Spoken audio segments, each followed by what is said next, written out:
Esse tempo onde a gente deseja, de alguma forma, que o nosso coração seja atravessado por uma fé.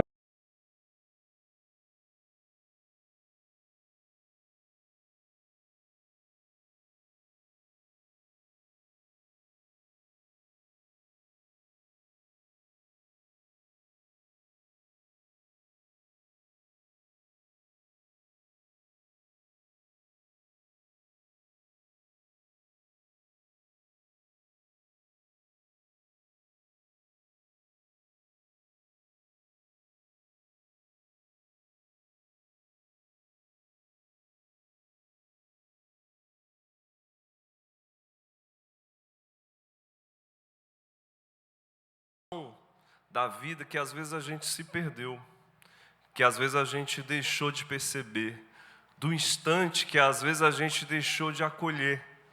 Parece que é esse o sentimento, essa é a perspectiva de Jesus nos seus encontros. É sempre sobre isso. O que é que você deseja, né? O que é que você pretende da tua vida, da tua caminhada, da tua jornada? Você prestou atenção do que é o essencial para você? O essencial, por exemplo, no encontro com o jovem rico, Jesus apontou: você está vendo que as coisas, os produtos, a tua maneira de acumular, está tornando a tua vida invisível para as outras pessoas? É sempre isso. É sempre perguntas urgentes e necessárias que às vezes a gente não tem coragem de fazer. Então, estar em comunidade é também sobre esse exercício de perguntas que às vezes a gente não consegue fazer, porque a gente está no corre, porque a gente está atravessado por tanta demanda, tanta expectativa, com tantas informações, e a gente não desgruda do celular, a gente não desgruda de assistir a Renascer, né? Deliciosa novela, maravilhosa. E às vezes a gente não tem o contato, né, com a beleza, com a vida, com aquilo que a gente precisa de fato olhar e dizer assim: é isso aqui eu preciso colocar como o que me interessa, como diz a canção do Lenin. O que me interessa, sabe, eu quero estar envolvido com isso. O que me interessa não é a felicidade, o que me interessa é a vida. Você quer ficar em pé comigo nesse instante? Se você quiser chegar mais perto, fique à vontade. Hoje saiu o sol em Fortaleza e todo mundo foi para a praia. Depois de um dia chuvoso, né? Ontem maravilhoso, dia gostoso, de muita chuva. Nosso sertão também tá com bastante chuva. A gente já chegou aí a mais de 50% da nossa reserva hídrica. Isso aí, estimado, dá mais ou menos uma segurança de 4 a 5 anos da gente ficar tranquilo, mas a gente não vai ser irresponsável e ficar gastando água aí à toa, né? Não é para a gente ficar deliberado para a gente usar a água de qualquer forma, não, mas é para aquecer o nosso coração, que os nossos irmãos e irmãs do sertão também estão sendo abençoados com a presença da água e da chuva, e é isso, que a gente possa trazer o nosso coração para esse movimento, para esse momento. Feche os teus olhos. O que é que você trouxe aí? Quais são as tuas demandas? O que é que o teu interior está tentando vasculhar? Será que os teus pensamentos intrusivos não conseguem fazer você agora se concentrar para você ter contato com a tua emoção, com o teu sentimento, com o teu afeto?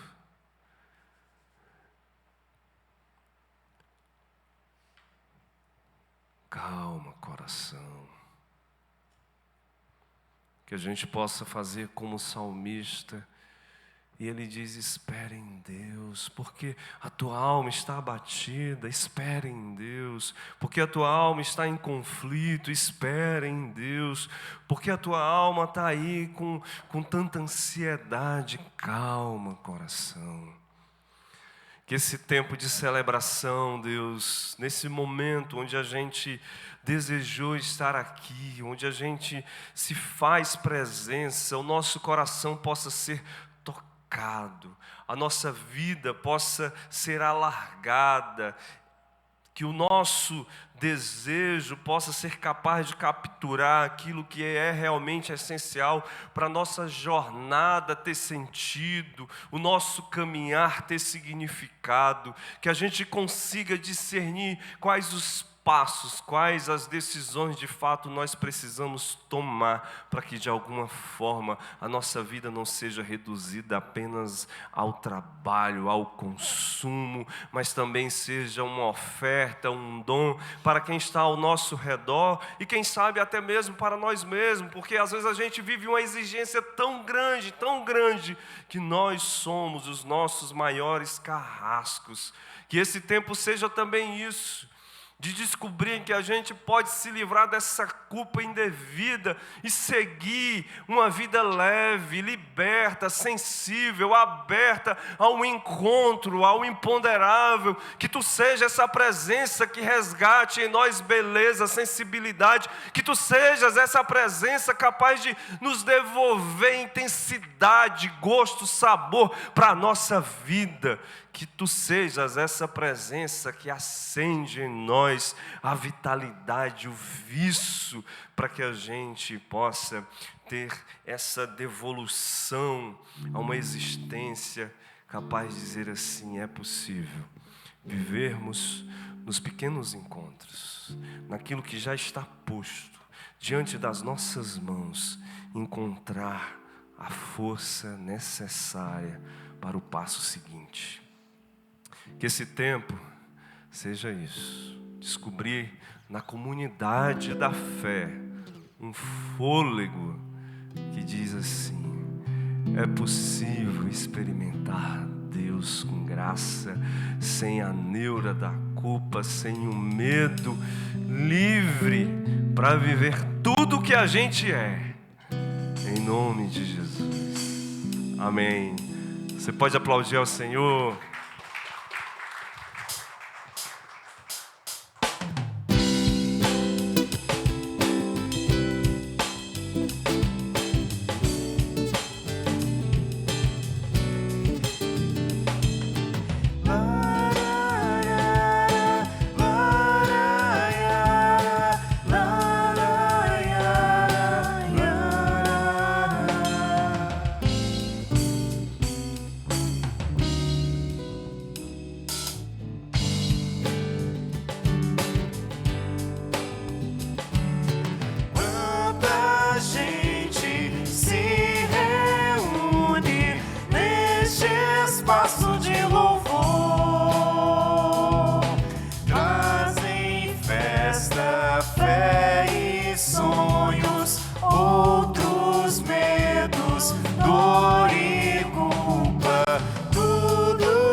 Esse é o nosso Deus, que acolhe tudo que somos e temos. Como é bom ser estimado por Deus. Saber que seu amor jamais se cansa e que nossa fraqueza não apaga a beleza que o seu olhar enxerga em nós. Que bom ser estimado tanto assim por Deus.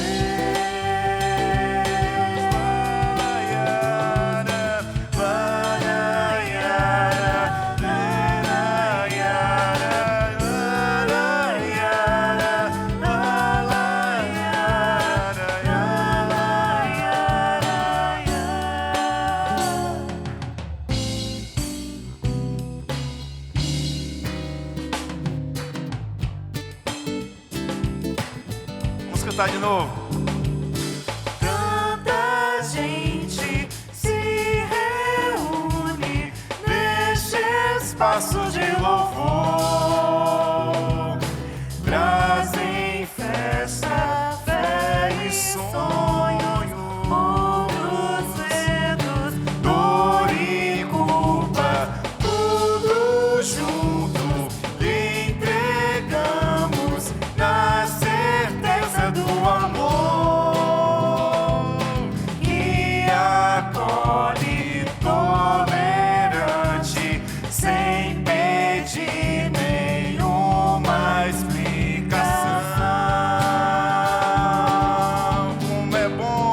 Como é bom saber que seu amor jamais se cansa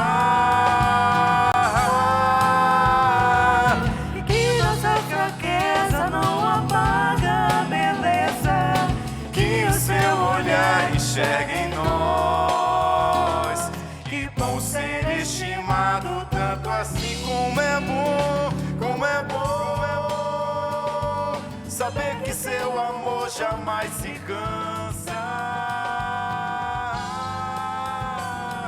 e que nossa fraqueza não apaga a beleza que o seu olhar enxerga em nós. Que bom ser estimado tanto assim por Deus. Que bom ser estimado tanto assim por Deus. Que bom ser estimado tanto assim por Deus.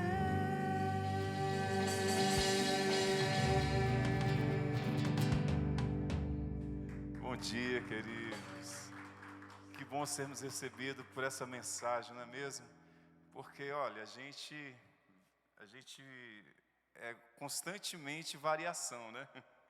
Nós temos altos e baixos, nós às vezes não somos confiáveis para nós mesmos, a gente dá cabeçada na vida, mas isso não apaga o amor de Deus, não diminui o amor de Deus por nós. Nós somos ambiguidades, mas Deus vê em nós beleza. Deus te acha lindo, Deus te ama. Como a gente dizia antigamente, diga para o irmão que está ao seu lado, Deus te acha lindo.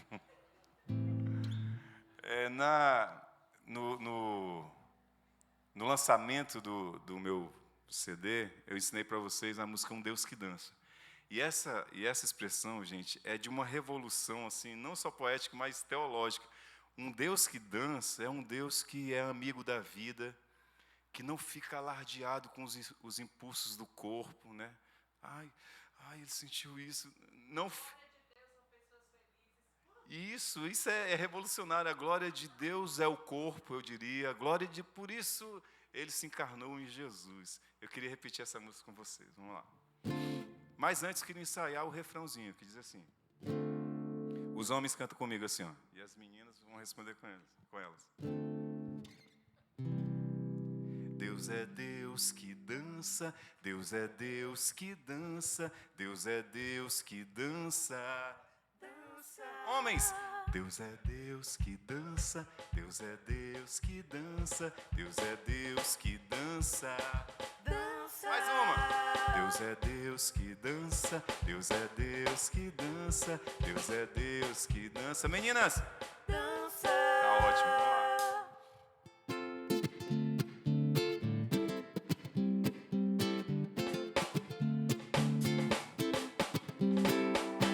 Boto fé em um Deus que abre alas para alegria e convida a todos para brincar. Numa mesa ciranda bom é um Deus que faz folia, come, bebe, prosa e sorri. Posso crer em um Deus se ele gosta de criança, se é amigo da vida e festança. Se os prazeres do corpo ele celebra, vou com fé. Acredito num Deus se ele dança. Vi esse Deus em Jesus de Nazaré, e nesse dia vibrou a minha fé. Canto pra ele minha vida em afoxé, danço com ele baião e arrasta-pé. Em Jesus, Deus ama, é afeto, festa e fé. Sua glória, gente viva e feliz. Em Jesus, Deus canta, Ele gosta de criança. Em Jesus, Deus é um Deus que dança.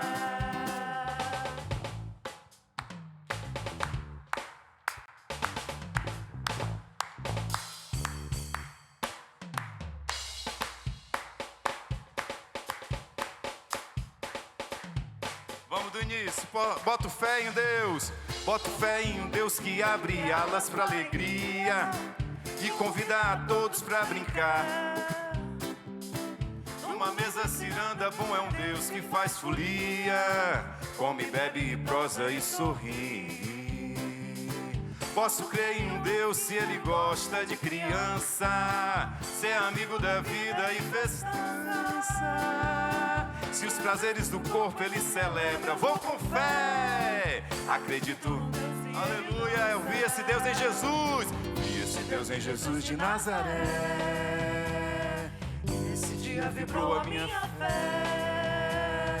Canto com Ele minha vida em afoxé. Danço com Ele baião e arrasta-pé. Em Jesus, Deus ama, é afeto, festa e fé. Sua glória, gente viva e feliz. Em Jesus, Deus canta, Ele gosta de criança. Em Jesus, Deus é o Deus que dança. Em Jesus, Deus ama, é afeto, festa e fé. Sua glória, gente viva e feliz. Em Jesus, Deus canta, Ele gosta de criança. Em Jesus, Deus é um Deus que dança. Deus é um Deus, homens. Deus é um Deus que dança. Deus é um Deus que dança. Deus é um Deus que dança. Deus é um Deus que dança. Deus é um Deus. Com palma fica mais legal. Deus é um Deus que dança. Dança.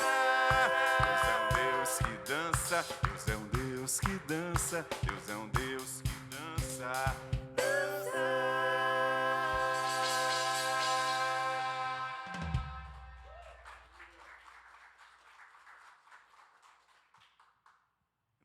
Não acredito em outro Deus que não saiba dançar, que não goste de criança, que não seja afetuoso, que não seja um homem bom, um homem acolhedor.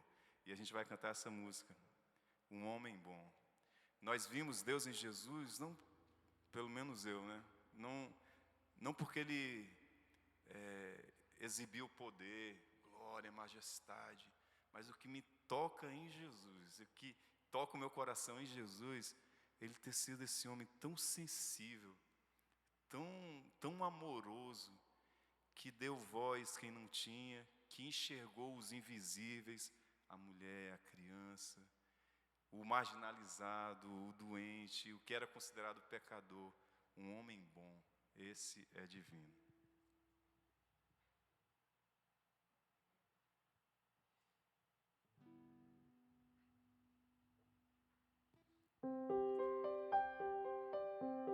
Canta com a gente essa letra.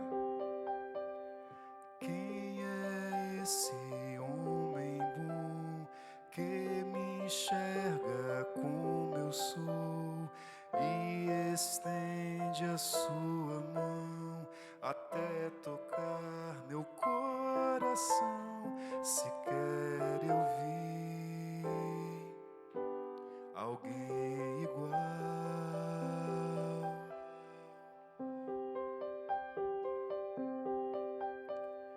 Quem é esse homem bom que me lembra quem eu sou, com palavras tão gentis? Acredito no que diz. O homem bom me seduziu.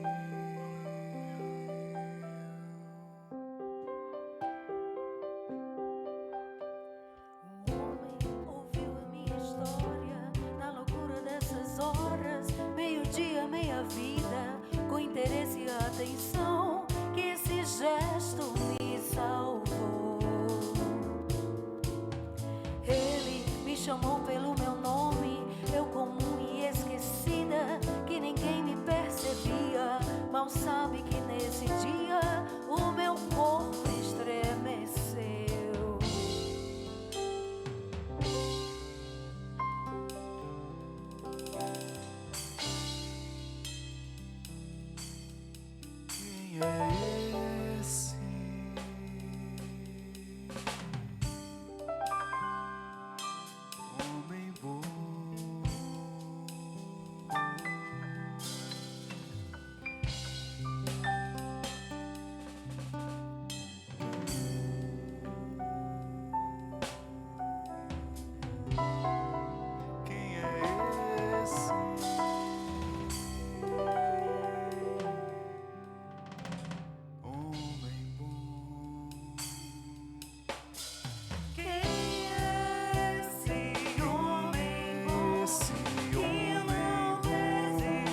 disposto a crer.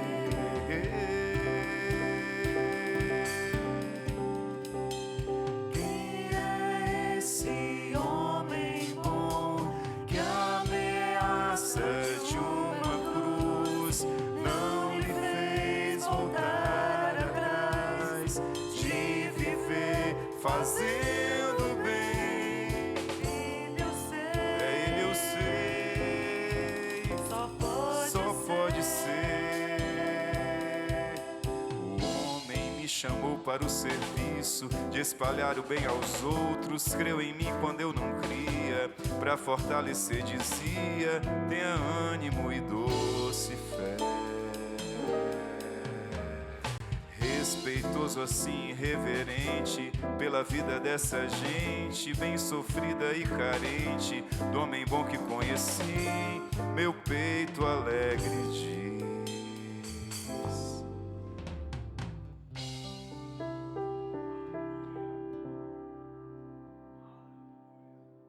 Homem bom de tão humano é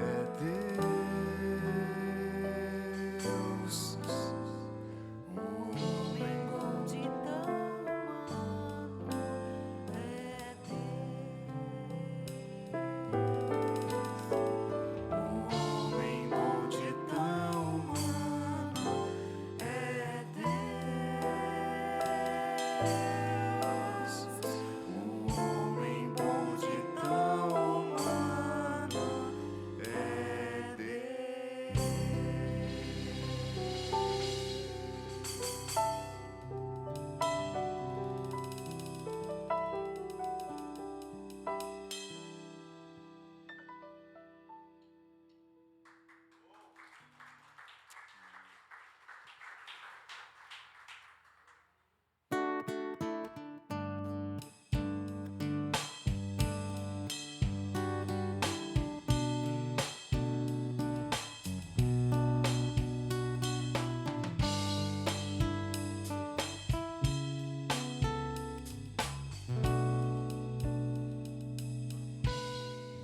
Como descrever? Como explicar o amor que vai de leste a oeste e nunca mais vai terminar? Tu me conheces bem,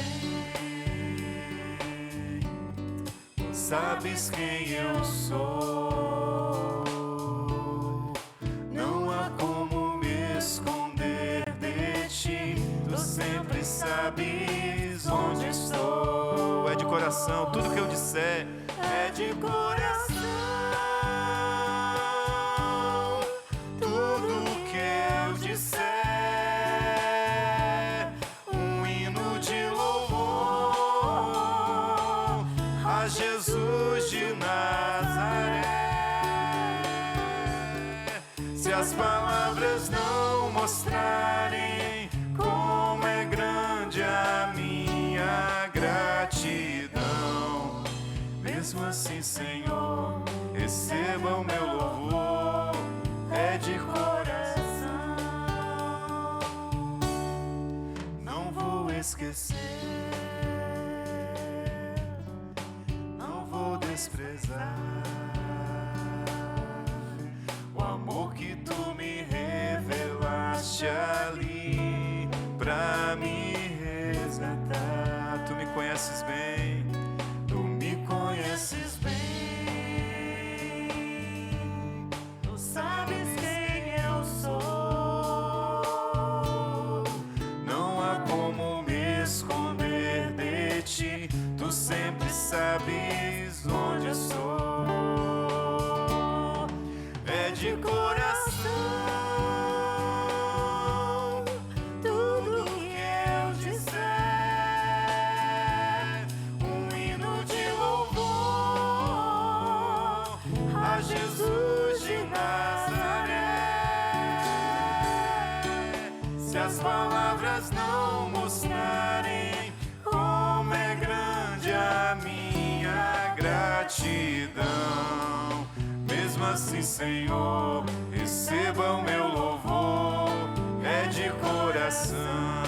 é de coração, é de coração. Tudo que eu disser, um hino de louvor a Jesus de Nazaré. Se as palavras não mostrarem como é grande a minha gratidão, mesmo assim, Senhor, receba o meu louvor, é de coração. Se as palavras não mostrarem como é grande a minha gratidão, mesmo assim, Senhor, receba o meu louvor, é de coração. mesmo assim, Senhor, mesmo assim, Senhor, receba o meu louvor, é de coração.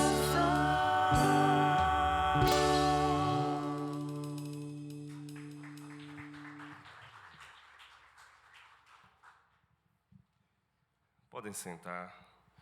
Obrigado, Márcio. Toda a sua turma aí, conduzindo tão bem esse momento, né? Nosso coração, sensibilizando a nossa alma. Que bom, que gostoso. Eu acho que toda vez que eu venho para cá, eu vou repetir as palavras do Elienay, que ele fala sobre isso, né? Toda vida que a gente pensa em vir para cá, a gente vem com a leveza e com a certeza de que a gente não precisa ter medo de quem a gente é. Não precisa ter esse receio daquilo que a gente traz no coração, e a gente vem com muito gosto, com muita alegria, com muita liberdade, e saber de encontrar aqui essa comunidade que tenta ser afinador dos nossos afetos. Que bom estarmos juntos. Falar em coisa assim, de encontro, de estarmos juntos, a Beth tem um recado para as nossas mulheres. Por favor, Beth.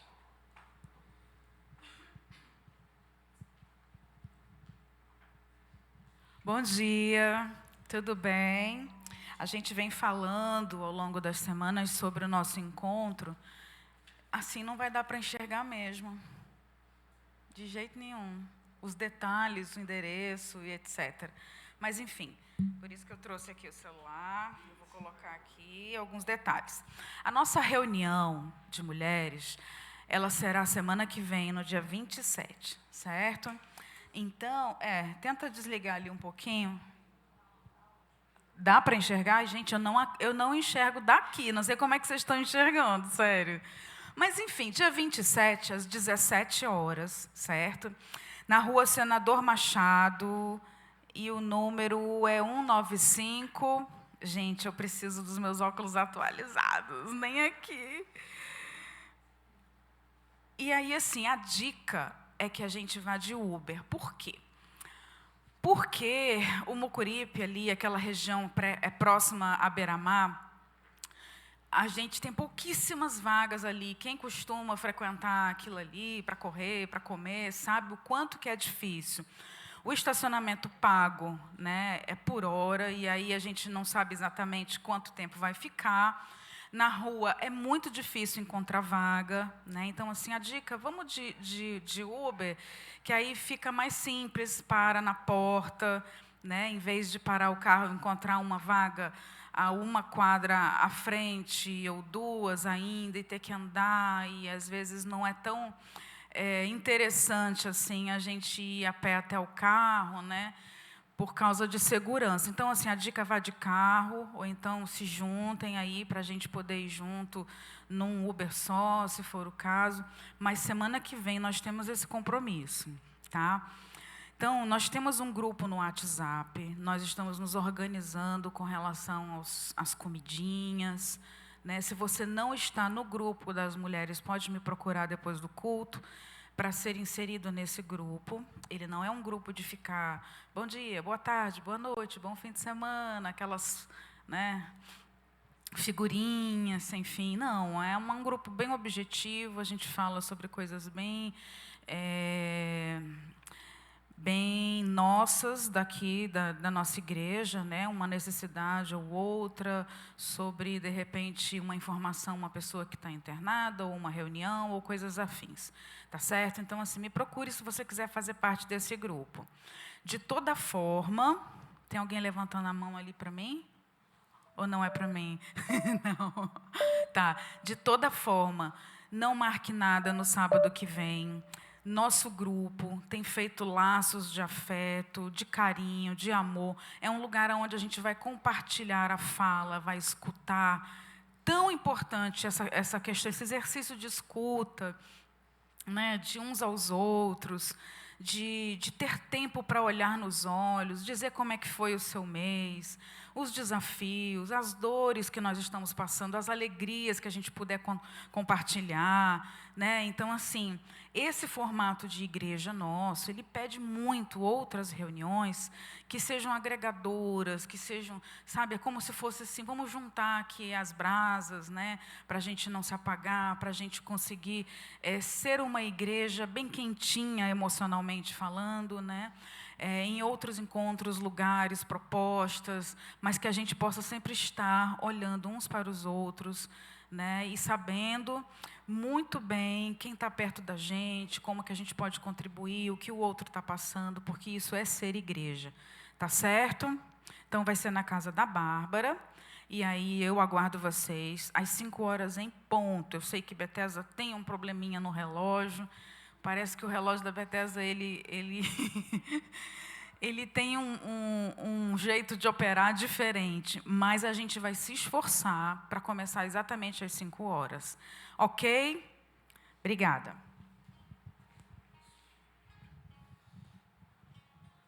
Acho que já pode... Isso.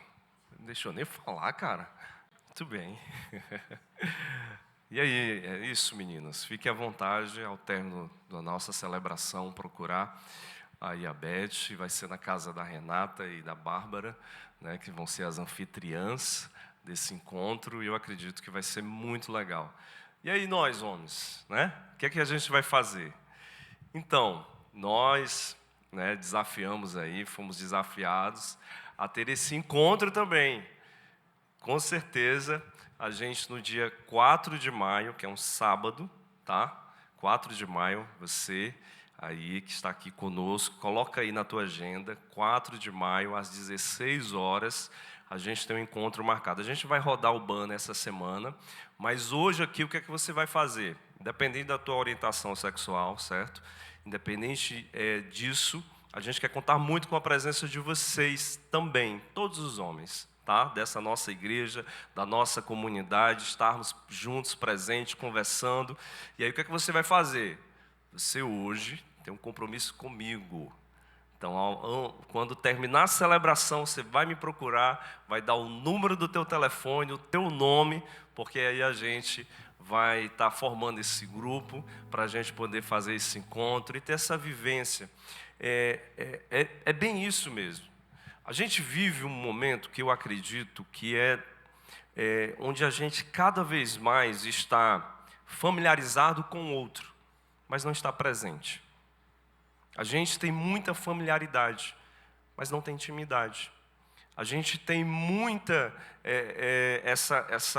essa relação quase que de uma etiqueta, que é boa, é importante, mas falta escuta, falta esse olhar, falta presença, né? E às vezes a gente vai se perdendo uns dos outros e a gente precisa desse lugar que seja um lugar seguro, que seja um encontro capaz de, sabe, fazer com que a gente se liberte, inclusive, de julgamentos, de preconceitos. A gente, eu digo, falando daqui de ser homem, né, de uma lógica machista, que é adoecedora, que às vezes a gente precisa ser performático o tempo todo e que às vezes a gente precisa se utilizar de uma linguagem de viralidade, que é até mesmo violenta, e a gente perde a sensibilidade, a gente perde escuta, a gente perde o encontro com o outro. Então, a proposta desse grupo é também ser isso, ser esse lugar de vivência, de conversa, mas também da libertação de uma estrutura machista que às vezes a gente vem carregando e nem percebe, mas está aí, presente, adoecendo a gente, tá bom? Então você tem esse compromisso comigo hoje. Vamos servir a Deus com os nossos dízimos e com as nossas ofertas. Você que trouxe o seu dízimo, você que trouxe a sua oferta, você pode fazer a tua doação através do Pix, através da transferência bancária. Você pode fazer a doação também a partir da máquina de débito, né, e de crédito ali que a gente tem atrás. Você pode fazer a partir do momento também com gasofilácio, tá? Que você pode colocar teu dinheiro dentro do envelope e depositar no nosso gasofilácio. Esse é o momento da nossa comunidade. A gente pertence a esse lugar, a gente herda esse lugar e a gente diz assim, isso aqui é para mim. Então eu quero muito que esse projeto permaneça vivo, intenso, bonito e que faça bem. Então a gente faz isso, é de acordo com a nossa capacidade, é com o tamanho do nosso coração e também da dinâmica e da possibilidade pragmática do nosso bolso. É sobre isso, tá? Com leveza, mas também com um compromisso. Você que está vendo a nossa transmissão, que sempre acontece às 18 horas no YouTube, você também está desafiado a ser presença nesse projeto, nessa comunidade, nessa igreja que se importa tanto em ser diferente, mas não apenas ser diferente, é fazer a diferença na vida de cada um de nós. Então vamos juntos com esse sentimento, com essa intenção de tornar a nossa vida rica, não porque a gente tem muito dinheiro, rica porque a gente percebeu que sem afetividade a gente não consegue tornar a nossa vida bonita e intensa. Vamos orar? Deus, a gente está aqui comprometido com esse projeto. A gente está aqui sendo convidado a ser uma resposta. Eu quero ser uma resposta para essa comunidade, para essa igreja, também com a minha parte financeira, com o meu recurso financeiro, mas também isso seja um exercício. Eu quero ser resposta na vida, para alguém, para mim mesmo, para uma sociedade melhor, onde a gente consegue se perceber, se ouvir, e consegue também tocar o outro, livrando o outro da culpa, do medo e produzindo cura. Que seja isso. A nossa resposta ao mundo fragmentado, fraturado, seja a riqueza dos nossos afetos. Amém.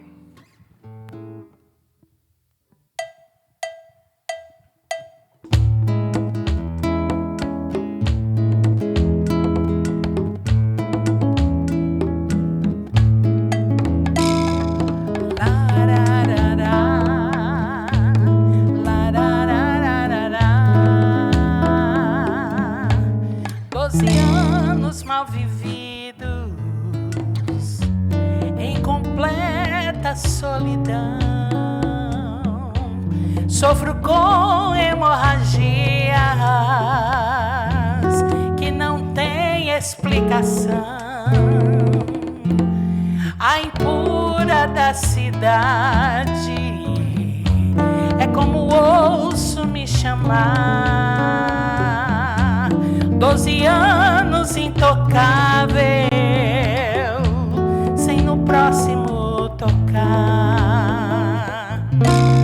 Eu sou condenada à margem pela regra de uma fé. A esperança se esgota com a vida que não para de sangrar. Gastei todo o meu dinheiro com os médicos em vão. Estou fraca e sozinha, falida, infeliz. Lararará, larararararararará, lararará.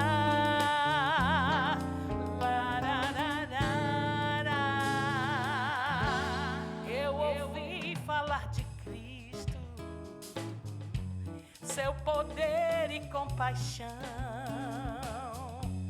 Carreguei meus 12 anos e enfrentei a multidão. Foi tocada em suas vestes que estancou a minha dor. Nesse encontro improvável, Jesus Cristo me notou. Ele me tirou da margem, é a licença do amor que excede em seus olhos. Não me engano, foi Jesus quem me tocou.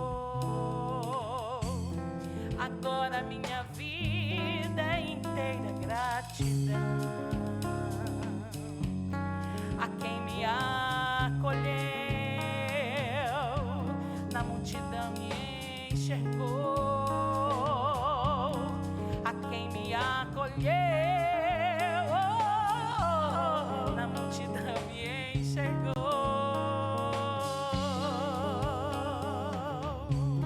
Ele me acolheu, me enxergou, ele me tocou, ele me amou.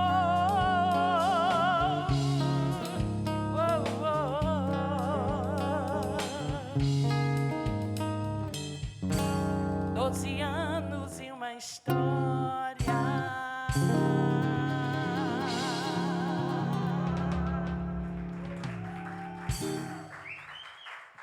Irmãos, penso que dá numa música que dá vontade de cantar bem alto.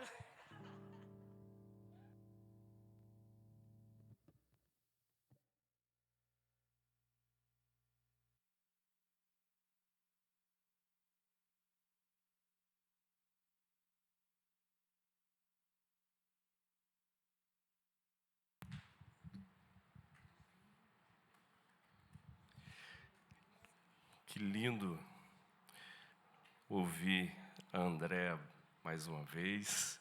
Faz tempo, hein, André, que não cantava aqui pra gente. Muito bom.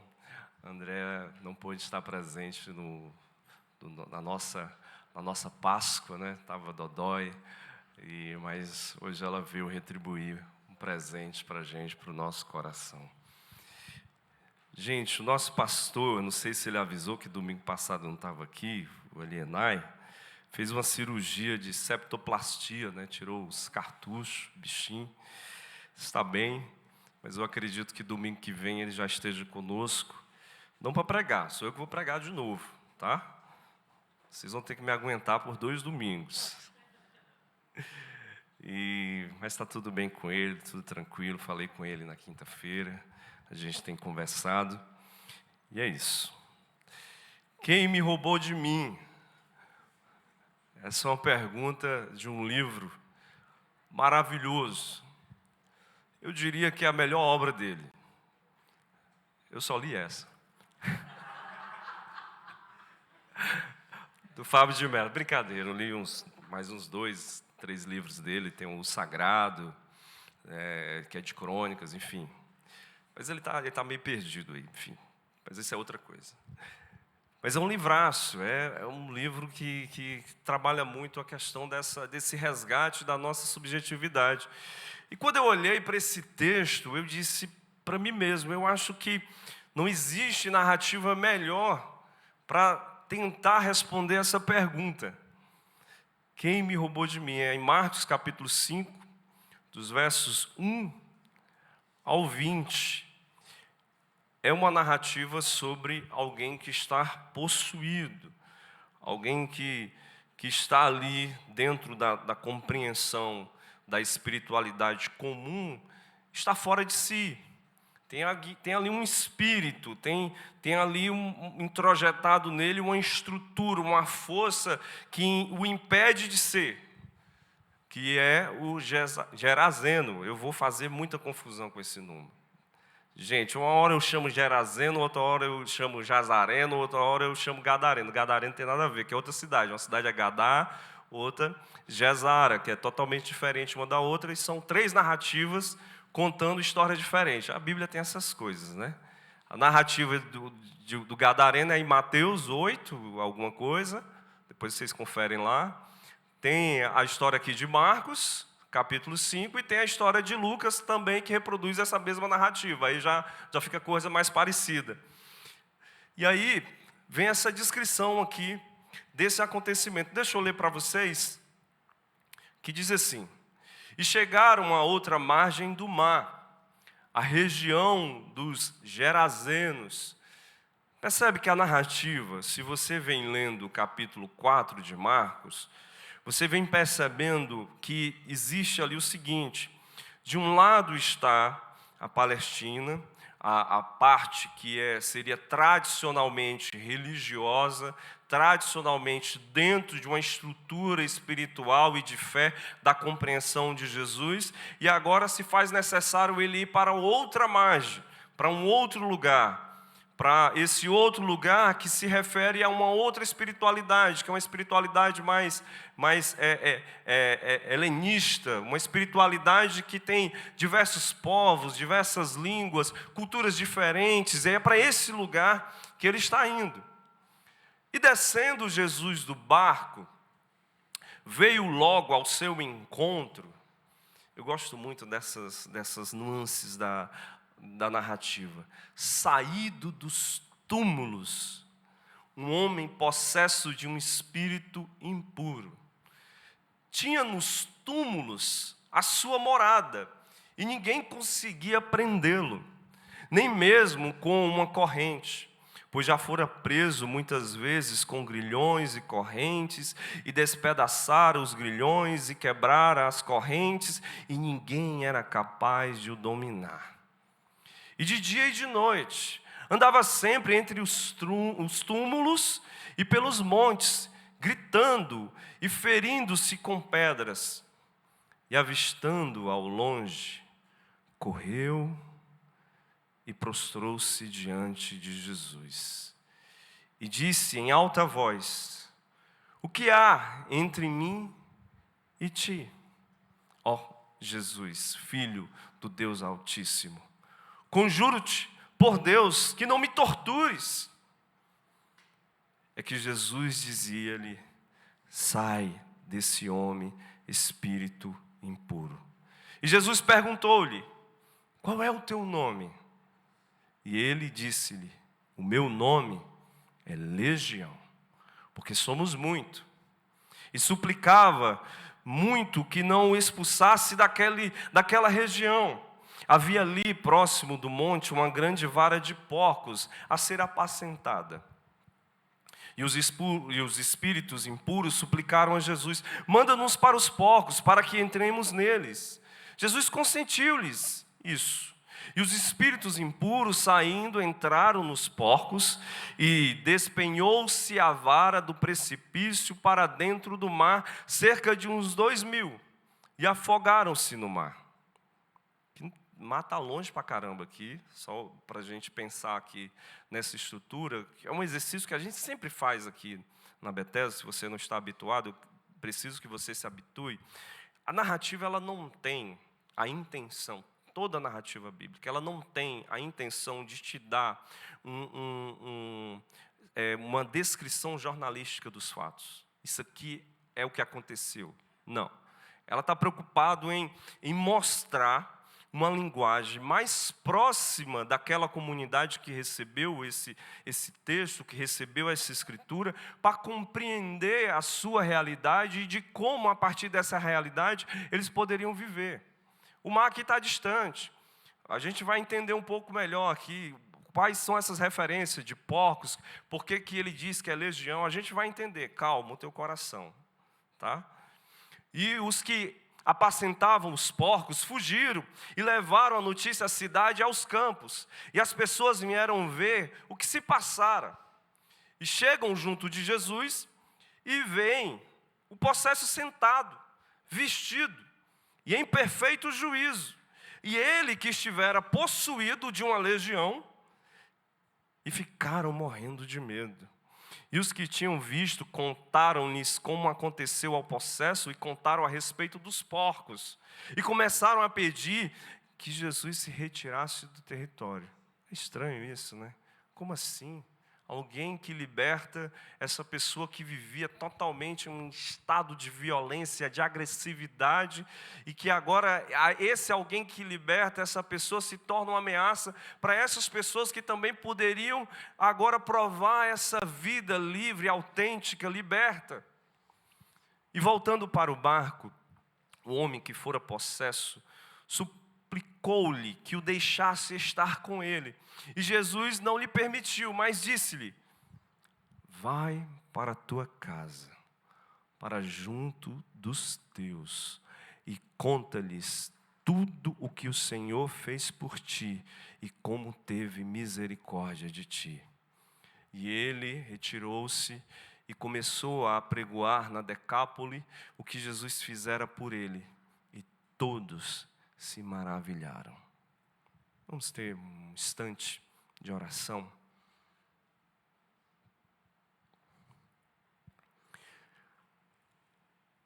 Que a gente possa ir muito além do que as letras, as palavras que estão aqui nessa narrativa. Que elas possam ressoar dentro do nosso corpo, possam fazer uma ebulição dos nossos sentimentos e afetos, possam tocar as nossas emoções, possa enlarguecer a nossa consciência, a nossa percepção da vida.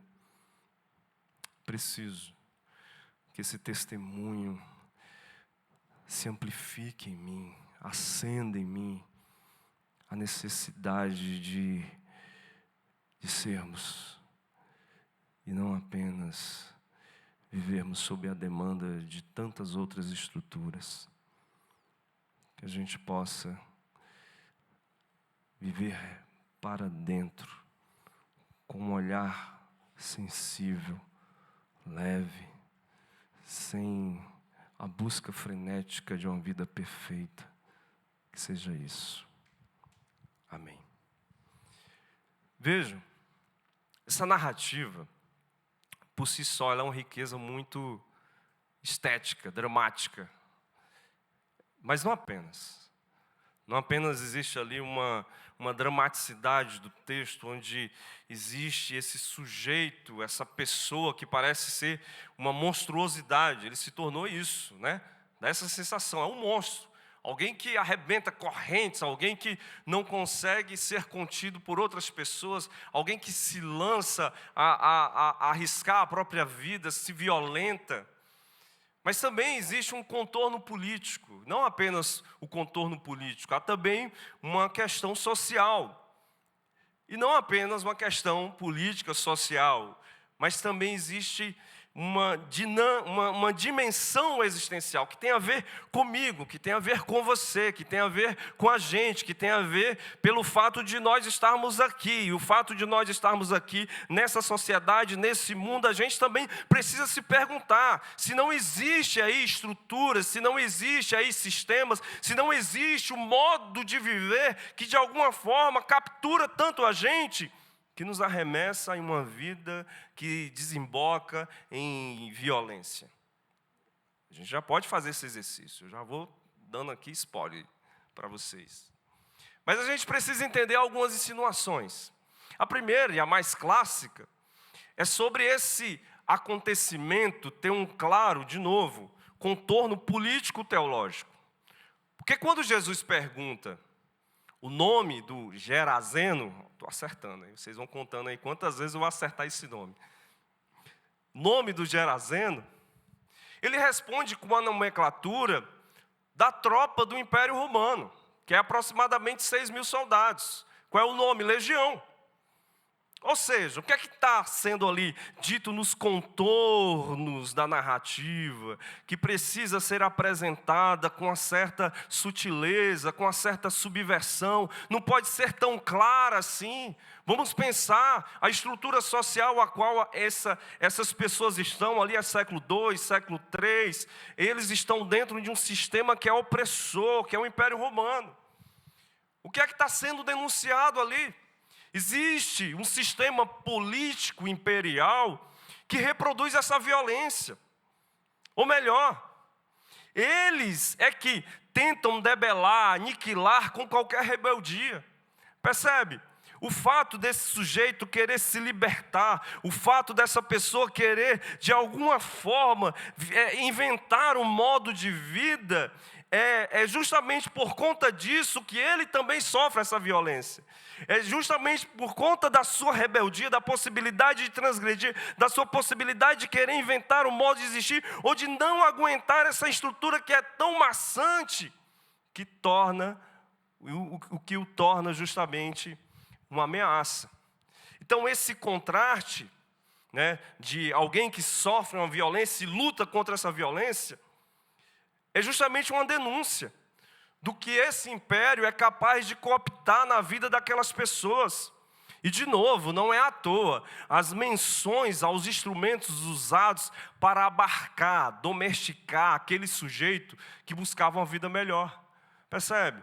Aquele que se acha que está endemoniado precisa também ser levado em conta como essa metáfora de alguém que diz o seguinte: eu não aguento mais esse modelo de vida, eu preciso me libertar dessas amarras, eu preciso me libertar desse tipo de vida que de alguma forma também me violenta, e por isso eu vou ser essa denúncia, eu vou ser essa pessoa que vai corporizar e vai dramatizar as suas chagas, as suas dores, para denunciar essa estrutura que está aí.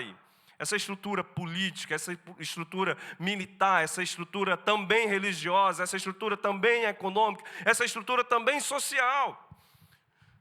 E aí, do outro lado, e é por isso que a narrativa começa dizendo assim, ó, Jesus sai de uma margem à outra, ele vai para o outro lado, ao Evangelho. Mas o Evangelho não é uma força imperial. O Evangelho é uma força modificadora que vem da palavra de Jesus. Qual é o teu nome? Não é um grito, não é a posse do outro, mas é uma pergunta. Não apenas. O que é que acontece aqui? Há a percepção de que o reino de Deus encontra-se em disputa, em conflito, em tensão. E por isso que, de novo, eu volto para o início da narrativa, existe essa comparação com aquele jeito de viver, e que os porcos valem muito mais que alguém que acabou de ser curado e liberto. Vocês perceberam isso? Existe uma estrutura, vamos lembrar, o que é criação de porco? O que é que está por detrás de uma criação de porco? E se diz, a narrativa, ela usa essa maneira hiperbólica de dizer 2.000 porcos. O que tem ali? O que tem ali é uma atividade econômica, o que tem ali é o dinheiro, é a grana, o que tem ali é o valor que as pessoas estão atribuindo, não a um sujeito, não a uma pessoa. A pessoa agora se tornou algo monetário. Essa é a denúncia que Jesus e a narrativa está trazendo. Os porcos têm muito mais valor do que esse que agora se torna livre, liberto, e pode viver a sua vida, e que tomou consciência, e que agora pode existir de um outro jeito, e que se torna isso, essa mensagem poderosa. E aí, de novo, e os porcos não são simplesmente um animal. É uma representação de uma existência que torna a vida sem beleza. Quem quer viver igual o porco? Quem quer viver? Eu adoro carne de porco, por favor. Não vamos aqui, pelo amor de Deus, moralizar o porco. É só um sentido que a gente pode trazer. Percebe? É uma vida apagada. Quem está apagado agora tem a sua vida devolvida. E essa vida devolvida, será que vale mais do que isso? E aí, só para a gente terminar essa parte, como é que os romanos são vistos pelos judeus? Qual é a percepção que os judeus têm dos romanos? Os romanos, para os judeus, e não só para os judeus, para muitos daqueles povos que são, de certa forma, sequestrados a sua liberdade, são vistos como os porcos. Inclusive, Os próprios romanos, por que eles são vistos como os porcos? Porque os próprios romanos, aulinha de história aqui, utilizam nos seus estandartes militares 2 imagens, principalmente as legiões, que é dos porcos e javalis. Se você olhar a história, tem a ver com isso, tem a ver com essa representação. Em outras palavras, é como se esses porcos, o que é que eles trazem? Eles trazem um caos, a desordem, eles perturbam uma vida que é possível. Então é por isso que Jesus tira a legião daquele homem e manda para os porcos, dizendo o seguinte, está vendo? O espírito que possui essa pessoa, que faz com que essa pessoa não seja possível viver uma vida bela, uma vida capaz de ser isso, afetuosa, que seja capaz de torná-lo alguém, torná-lo digno, é justamente porque ele está dentro de uma dimensão que o aprisiona, e quem o aprisiona são esses, os porcos, os romanos. Eles e toda a sua estrutura imperial. A outra questão, eu vim com gosto para pregar, viu, hoje? Vim para pregar. Me convidaram, né? É para isso. Uma outra questão que perturba. Eu estou com esse texto a semana toda. Eu acordei hoje com ele e a gente indo. Enfim. Mas uma outra questão é assim, como é que alguém tão livre, alguém tão liberto, não pode ser visto como uma conquista, como uma possibilidade de vida, como uma esperança a ser desejada, mas é uma ameaça. Alguém que conseguiu recuperar a sua dignidade, que percebeu a vida sendo devolvida ao sentido, pode se tornar uma mensagem perigosa para uma sociedade em que o nível de adoecimento e dominação é avassalador. Gente, a gente não está falando aqui, não é dessa narrativa não, a gente está falando aqui é de hoje, desse tempo. Como é que como é que uma igreja ousa receber todas as pessoas sem discriminação, sem preconceito? Como é que vocês ousam isso? Abrir a porta da graça, escancarar as portas e dizer o seguinte, Deus é essa revolução, é amor, não tem mais e nem porém, e ponto final. Percebe? Como é que alguém que estava com a sua vida escravizada, dominada, totalmente adoecida, e agora tem a possibilidade de novo, recuperar da sua dignidade, se transformar em uma ameaça? E aí vem outra percepção. Lembra lá, essa gente é escrava, essa gente está sob a violência de um poder político, religioso e econômico que os retira qualquer chance de vivenciar bem-estar, alegria e esperança.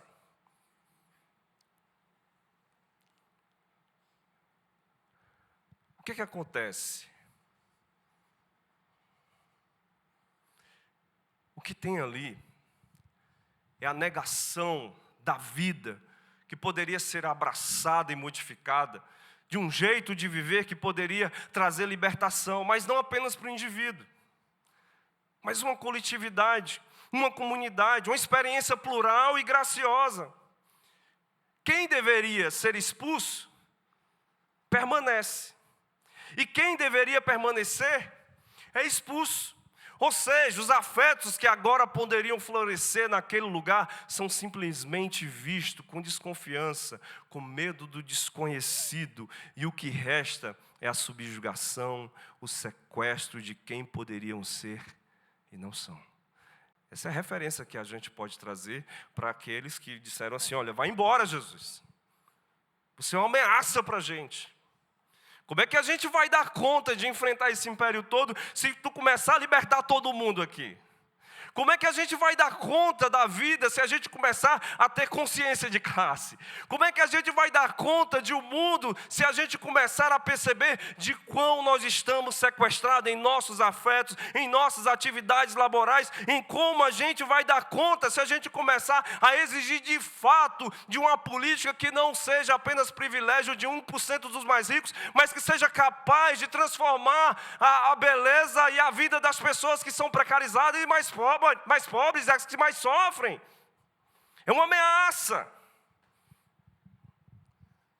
E aí o texto parece querer reconciliar essa atividade evangelizadora em busca de uma ruptura.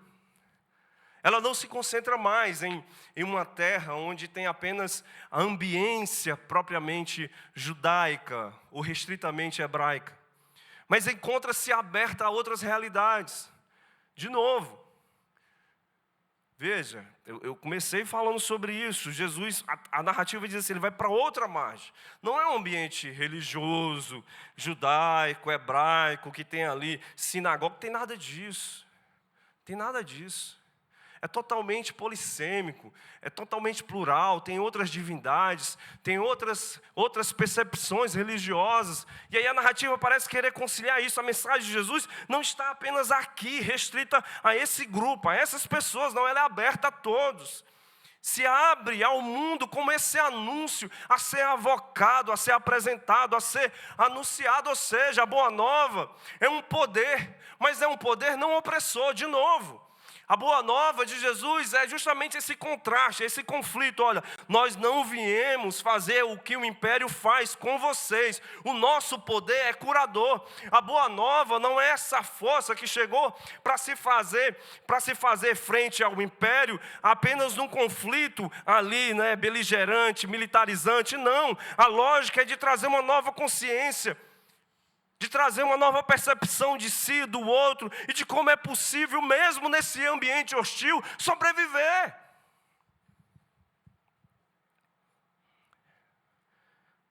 Vamos aprofundar mais esse negócio? Mais, é? Um pouquinho mais além.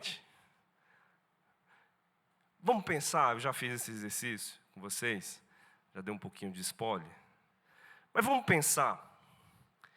Que forças habitam o nosso mundo e a nossa interioridade? O que há aí em mim e em você? Sabe, não é apenas uma relação agora com o império, mas sim com isso que nós somos, com isso que nos tornamos. A pergunta agora é sobre sistemas e estruturas que estão nos condicionando. Aí às vezes nos condiciona em silêncio. Às vezes nos condiciona de maneira latente e visível, ao ponto da gente não se reconhecer. De fazer com que a gente estar no mundo, mas a gente estar no mundo não pela nossa própria vontade, não porque a gente conseguiu depurar o nosso desejo, não porque a gente foi capaz de tecer e ser artesão da nossa história. Não, a gente está no mundo, mas é porque a gente está no mundo vendo o mundo com os outros olhos, os olhos dos outros, não os nossos. E aí o padre Fábio de Mello tinha que citar o cara, né? Peguei o tema emprestado do livro do cara, tinha que citar, né? O Fábio de Mello, né, no livro que dá o tema da minha reflexão, ele traz essa percepção, é simples, mas parece que tenta nos apresentar sobre isso. Quem nos sequestrou? Quem foi esse capaz de fazer com que a gente está tão dominado que a gente não consegue ser realmente quem nós somos e que vai minando a nossa potência de vida? Diz assim: alguém me levou de mim. Alguém, eu não sei dizer. Alguém me levou daqui. Alguém, esse nome estranho. Alguém que eu não vi chegar. Alguém que eu não vi partir. Alguém que, se alguém encontrar, recomende que me devolva a mim. Talvez eu esteja muito longe do teu chão, da tua realidade. Me permita aproximar um pouquinho.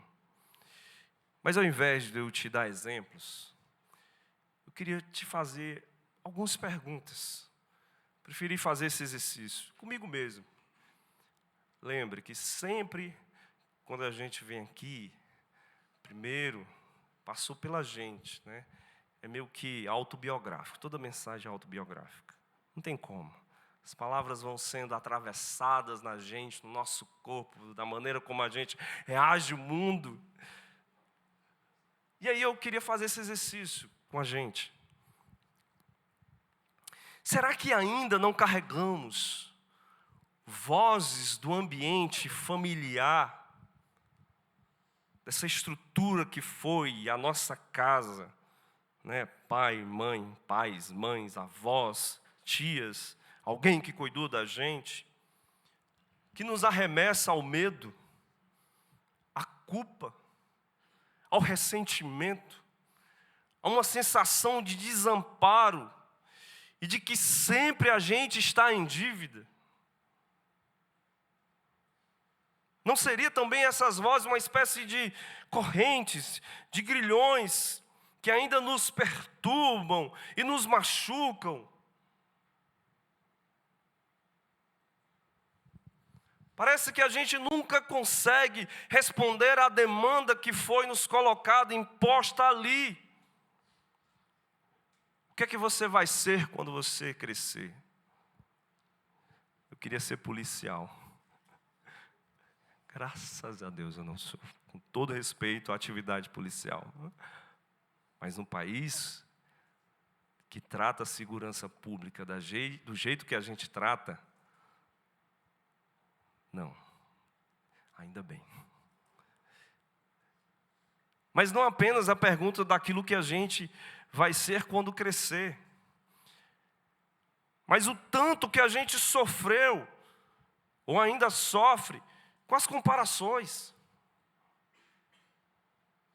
que parece ainda ressoar, está aqui presente, e a gente não consegue se libertar, a gente não consegue arrancar essas correntes.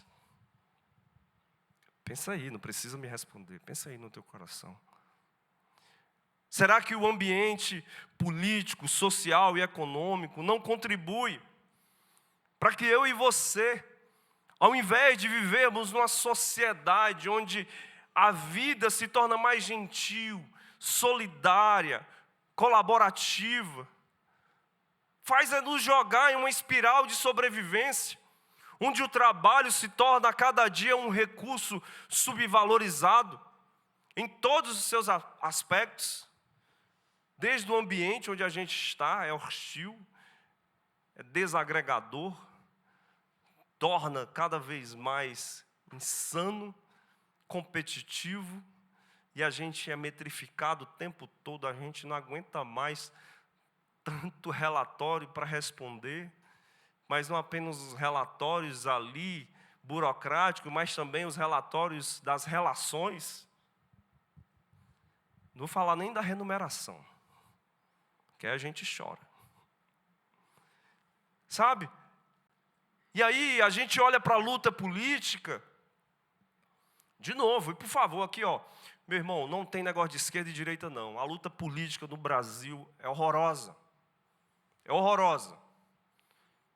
Não é sobre melhorar a vida das pessoas, principalmente as mais pobres, mas parece sempre em manter privilégios de uma pequena parte. Apenas 1%, e por favor, se você está aqui, com todo respeito, você não faz parte dos 1% mais ricos desse país. Não. E aí a gente vai vivendo essa espiral, aí a gente vai ampliando a lupa, ou diminuindo a lupa. Se falar das relações, o tecido social, as interações, não são mais de bom senso, de um discurso sóbrio, modesto, de bons argumentos e ideias, mas parece que a gente agora se orgulha de ser ignorante e imbecil. Mas não apenas, parece que a gente solta o nosso moralismo intragável pelos dedos, a gente julga todo mundo a todo momento. Quem não se deparou nessa semana em fazer o julgamento daquela moça que levou lá o seu tio? Você julgou a moça. Vai, confessa o teu pecado. Está todo mundo em casa. Né? Você ficou estarrecido. Meu Deus, que coisa horrorosa. Aí a gente nem para, nem reflete. O que é que está acontecendo ali de fato? O que é isso? Mas a gente está lá, saltando nosso discurso moralista que vai do moralismo e se transforma em ódio e indiferença? Será o que a gente chama de desejo não é mais sobre uma vida que se reduziu à liberdade de consumir? Pensou sobre isso? O que a gente chama de desejo não é o desejo de sermos, não é o desejo capaz de fazer com que a gente se compreenda, que a gente se conheça a si mesmo, não. É o desejo que desemboca em consumir, e consumir porque de alguma forma a gente está ansioso, e o fato da gente comprar, e o fato da gente ter alguma coisa, diminui essa ansiedade. Será que o tempo que a gente gasta nesse jogo sedutor e vaidoso das redes sociais, que tentam nos convencer que aquilo ali que está na tela, ao alcance dos dedos e das mensagens, é o que é o real? É a vida acontecendo? A gente não escolheria outro estilo de vida, se possível, fora desse? Esse que vai metrificando nossos afetos, os nossos encontros, o nosso desempenho amoroso, que foge do silêncio, que transforma o nosso tédio e ociosidade em mais ansiedade e culpa, e que nos transforma em exploradores de si mesmo, numa relação de escravo e senhor, onde a gente se cansa, se torna exausto, e a gente apenas vai correndo, e não temos mais nenhum sentido de si, e nem para com o outro, e o que sobra para a gente é apenas a migalha de uma boa vida.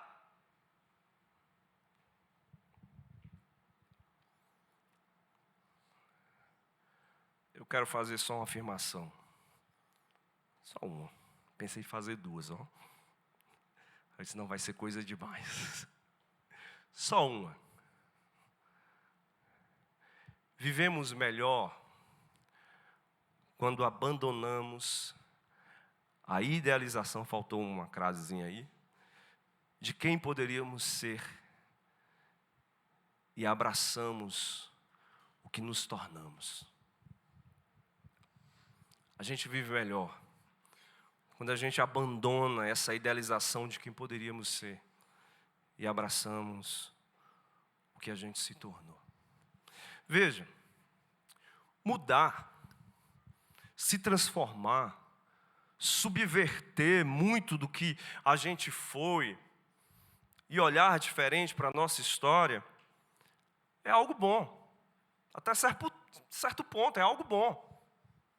A gente não precisa também entrar numa crise de Gabriela, né? Eu cresci assim, eu nasci assim, eu vou morrer assim. Não. Porque inclusive é do Evangelho nos convidar a gente repensar o nosso estilo de vida.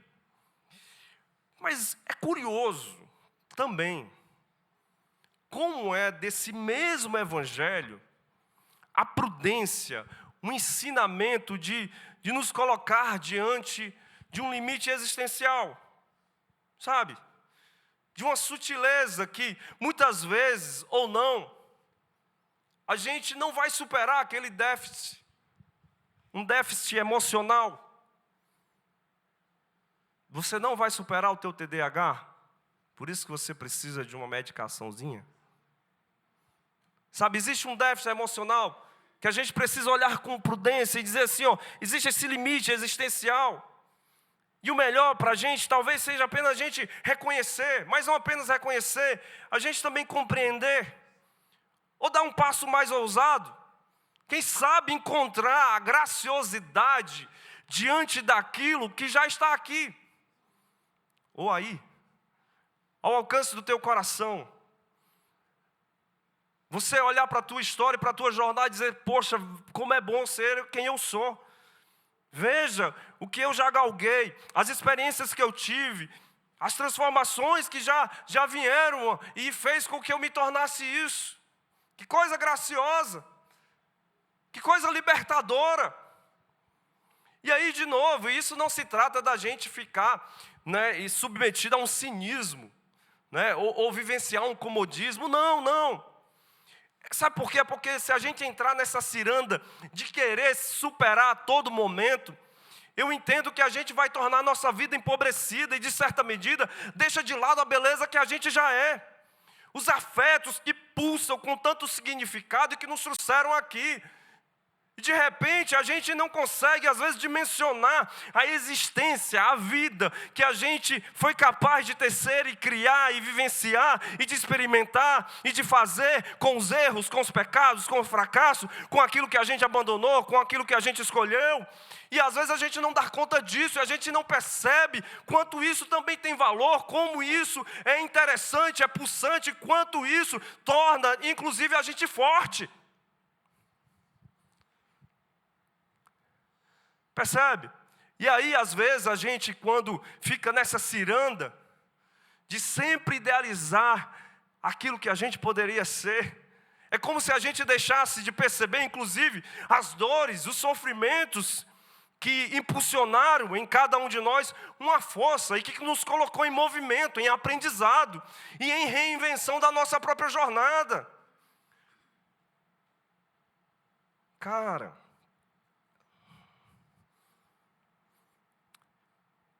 nosso trauma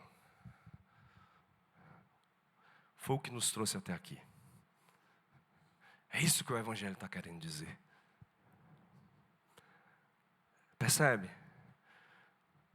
Esse passado, às vezes, que a gente olha, e às vezes a gente quer se negar dele, foi ele, inclusive, que nos trouxe até aqui. Aí eu acho interessante o apóstolo Paulo, na segunda carta aos Coríntios, não é do Coríntios, capítulo 12, os versos 7 ao 10, diz assim, ele apresenta essa tensão para a gente. Você vai concordar comigo, tem que concordar.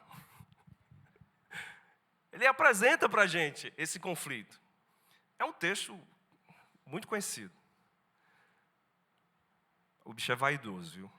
Paulo era muito vaidoso. A gente percebe isso aqui, gente. A gente, quando faz uma leitura libertadora da Bíblia, né, a gente olha para os apóstolos, não precisa ter, sabe, essa reverência. Não, é gente como a gente. O bicho era vaidoso. Olha como é que ele começa essa narrativa. Para impedir que eu me exaltasse por causa da grandeza dessas revelações, foi-me dado um espinho na carne. É por isso que tu recebeu um espinho na carne mesmo, infeliz. Um mensageiro de Satanás, para me atormentar. A palavra Satanás aqui, a gente precisa desmitificar, é adversário. É algo que está ali, presente, que tensiona com você. 3 vezes roguei ao Senhor que o tirasse de mim, mas Ele me disse, minha graça é suficiente para você, pois o meu poder se aperfeiçoa na fraqueza. Portanto, eu me gloriarei ainda mais alegremente em minhas fraquezas, para que o poder de Cristo repouse em mim. Por isso, por amor de Cristo, regozijo-me nas fraquezas, nos insultos, nas necessidades, nas perseguições, nas angústias, pois quando sou fraco, é que sou forte. Percebe? O cara, ele quer amputar, ele quer arrancar dele aquilo que de certa forma parece inviabilizar a sua vida.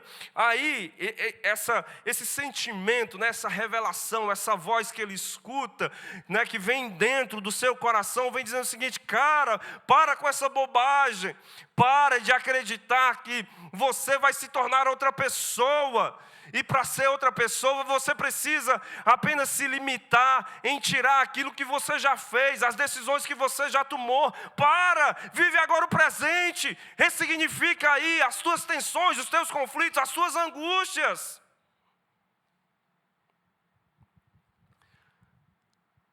De novo, quando a gente olha, estou terminando, viu? Não fica apavorado não, vai dar tempo você almoçar. Quando a gente olha para essa narrativa, a questão não é sobre o ideal, mas é sobre o possível.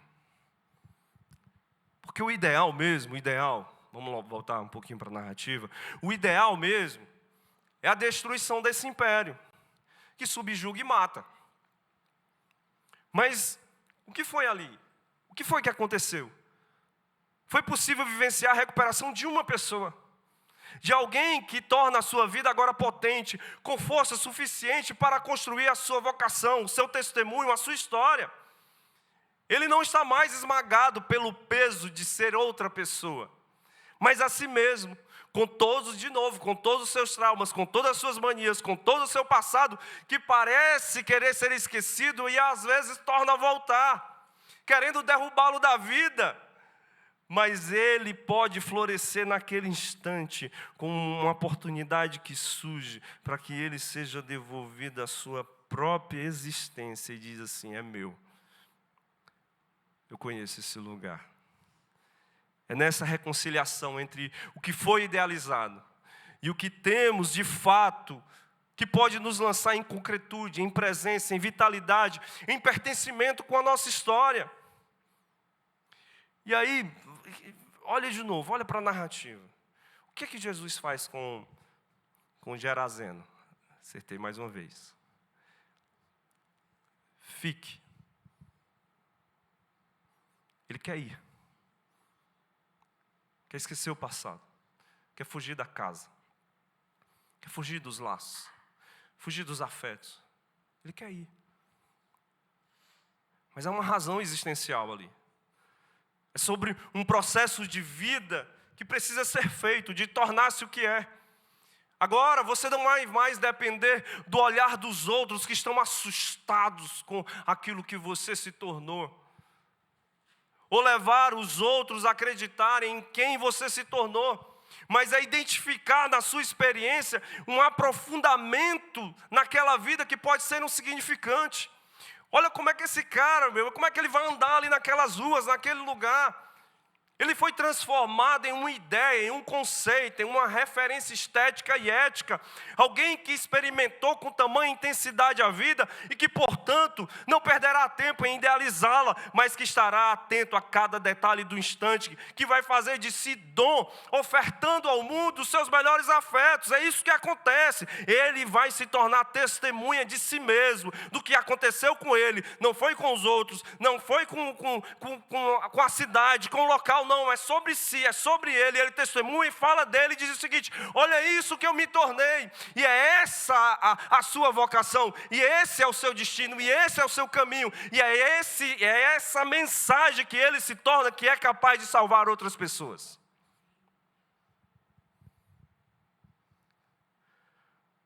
De novo, terminando parte 2. Não se trata de tornar a vida em um círculo vicioso dos nossos sis. É não negar o que já está posto. Quais as decisões que você precisa enfrentar? Do desejo que a gente precisa nos apropriar. Você tem contas a pagar. Contas a pagar no sentido simbólico e literal. Tem as consequências dos nossos atos, das atitudes que a gente fez ou o que a gente se omitiu. É um processo custoso, mas é poderoso. Digerindo, cultivando e cuidando do que nos acontece para que a gente se liberte de uma relação adoecida, que a gente fez com a ilusão de que nós ficamos refém do que a gente poderia ser. Na expectativa do si, o amedrontado do passado, que a gente não consegue ressignificar e compreender. Basta o que se é, basta o que você é, para a gente ser devolvido à presença, à vivência, ao encontro. Você está buscando sentido da vida?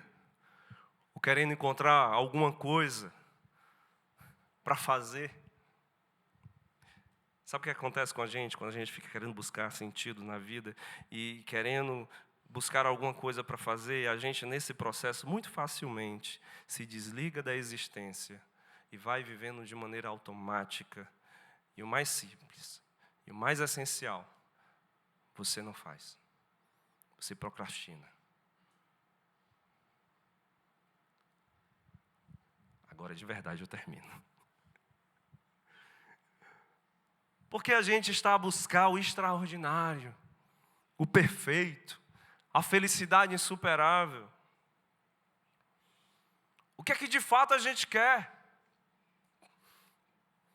Eu gosto da afirmação do Contardo Caligares, que é um psicanalista, escritor, dramaturgo, que já faleceu, que me parece nos libertar desse mundo idealizado, que a qualquer custo a gente ainda quer construir, mas nunca vai acontecer, porque sempre a gente vai se impor novas exigências. Vou te dar um exemplo simples. Comprou uma geladeira. Aí você olha, está satisfeito. Poxa, mas podia ser uma Brastemp, hein? Nunca se contenta, nunca se satisfaz. Demandas, exigências. Isso acontece também com o nosso interior. Acontece também com a maneira como a gente enxerga a vida e olha para a vida. Aí ele diz assim, não esqueci não, viu?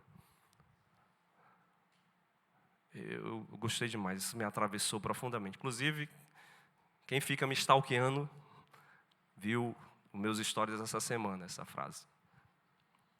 A única vida interessante é a vida que acontece aqui e agora. Não precisa ser épico. Não precisa ser extraordinário. Não precisa nada. Precisa de presença efetiva de quem está vivendo. Você quer ficar em pé comigo?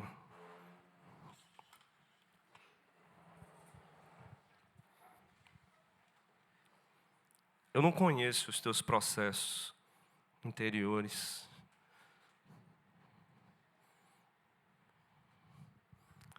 De fato. Porque a gente vai carregando tantas demandas, tantas exigências, tantas vozes, que daqui a pouco, sabe que a pior coisa que pode acontecer com a gente, ou a melhor, depende da nossa relação, mas de alguma forma nos incomoda. É quando você faz alguma coisa e alguém diz assim, você parece o teu pai, a tua mãe, ou outra pessoa. Porque parece roubar da gente essa capacidade de dizer o seguinte, não, sou eu que decidi, sou eu que fiz. Eu tomei a minha vida aqui. Esse é o meu projeto, essa é a minha história, é o meu encontro, é o meu desejo. Eu gosto muito desse encontro de Jesus com Bartimeu. Jesus era muito psicanalítico, muito. O que queres que eu te faça? Porque parece óbvio para alguém que é cego. Quem disse que é tão óbvio assim? Parecia óbvio o cego dizer que queria ver. Mas é tão óbvio assim para a gente? Não é. A gente precisa ir digerindo, cultivando. O Nietzsche usa uma frase de Píndaro, que é, torna-se quem tu és. E esse é um processo. Não é, eu não estou pronto, acabado, é isso aqui. Não. Mas o que eu sou, nesse devir, nesse caminhar, nesses passos que a gente vai dando, sou eu. Sou eu. Eu sei do meu lugar como canta Belchior. Conheço o meu lugar. Essa pessoa que a gente leu na narrativa, volta para casa. Eu não sei qual é a casa, mas eu digo que ele volta para um ambiente onde ele pode ser quem ele é agora. Ele volta para esse lugar sem um medo de ser visto como alguém que foi possuído por essas forças. Está tão livre, está tão leve, que vai vivendo a vida com intensidade, com entrega, com beleza. Eu quero isso. Eu desejo isso. Eu espero que isso aconteça entre nós. A gente tem uma canção para esse momento. Pastor Márcio.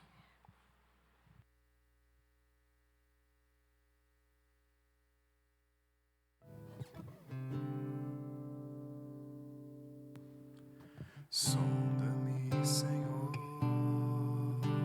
e me conhece. Quebranta o meu coração. Transforma-me conforme a tua palavra e enche-me até que em mim se ache só a ti. E então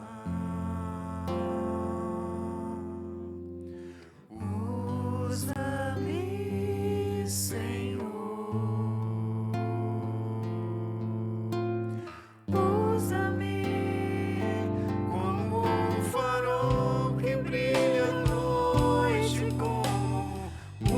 Sobre as águas, como abrigo no deserto, como flecha que acerta o alvo. Eu quero ser usado da maneira que te agrade, em qualquer hora, em qualquer lugar. Eis aqui a minha vida, usa-me, Senhor.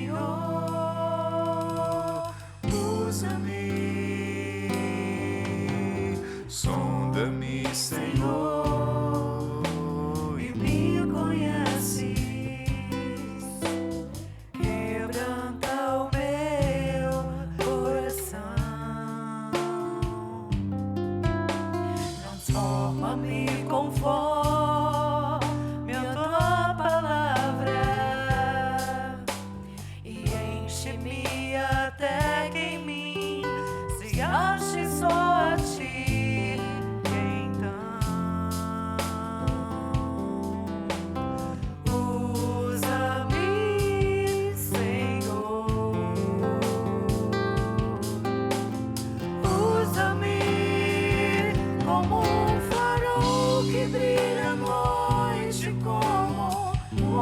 Sobre as águas, como abrigo no deserto, como flecha que acerta o alvo. Eu quero ser usado da maneira que te agrade, em qualquer hora, em qualquer lugar.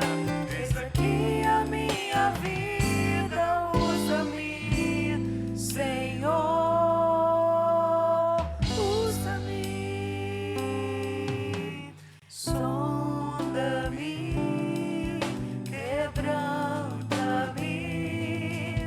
Transforma-me, enche-me e usa-me.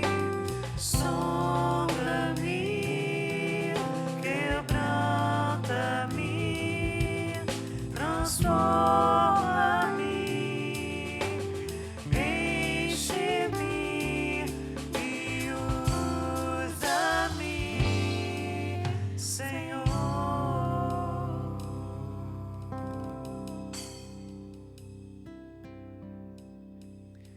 Que a graça de Jesus Cristo, Filho de Deus, e o amor incondicional do Pai e as consolações do Santo Espírito possam ser provados por cada um de nós no decorrer desta semana.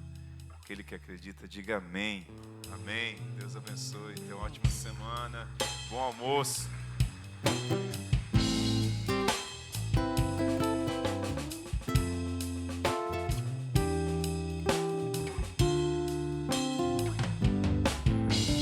Quero ser usado da maneira que te agrade.